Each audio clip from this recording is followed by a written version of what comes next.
Nasapulan ti bakho anong goy dito a delivery truck tapno mayakar dagiti construction materials a kargana kalpasan anabalintwag ken nagdiretso anay dongpar iti barrier ti kalsada iti San Quintin partikular dito korbada a kalsada a paset ti barangay Tangadan agarup alas 7 itay bigat.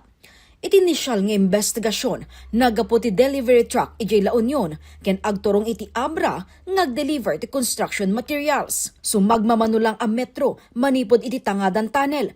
Nakarik na ti driver, ang naawananda ti preno. Bago po kami pababa dyan sa may taas po, ma'am, naramdaman niya na po na walang preno yun. Tapos sabi niya sa amin, "Oy mga kasama, walang preno," sabi niya. Tapos kayon, gumagawa ng diskarte ba para may pahinto yung truck namin.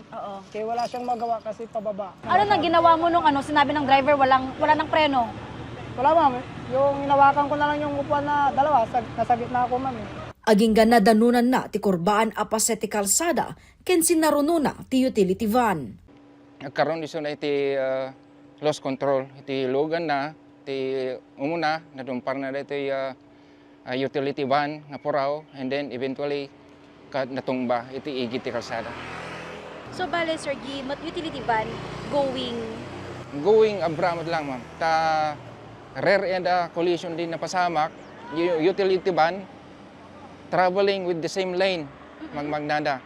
And then sumarsaro na dito truck, and then na-loss control dito truck gapong or dejay panakawan ti preno na. And then nadungpan na dito utility van na white, di ubot na. Okay. And then eventually natumba iti igit ti kalsada. Kuya, dito'y kayo nga natumba, di truck. Dito po, ma'am. Banda. Tapos di nabalintwag kayo, nya napasamakan. Diretso na lang po, ma'am. Tapos yung puwet po, ma'am, parang kumabig po dito.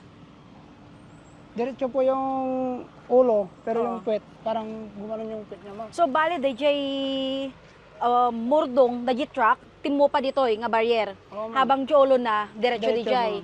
So ditoy makita pa lang DJ marka ti siding si truck. Good thing nga daretoy barrier ti kalsada. So nga hanga nagdiretso di truck. Ma'am. Naiwara dagiti construction materials ken nadadael ti sangwanan a paset ti truck. Ma'am, nung pagkasta, dyan na lang kami umakyat sa taas po, ma'am. Kasi hindi kami makababa doon sa driver side. Yung driver namin, ma'am, inaalalayan namin kasi naiipit na, ma'am. Binabantayan ko yung driver, ma'am, kasi nasa ilalim. Ayaw ko namang iwan. Tsaka may dumating na mga rescue, ma'am. Sinamahan na lang po kami na iangat yung driver. Nagsagaba ti sugat ti driver ti truck ken madama a matamtaming iti ospital idinto saan met anaan dagiti dua a pahinantena.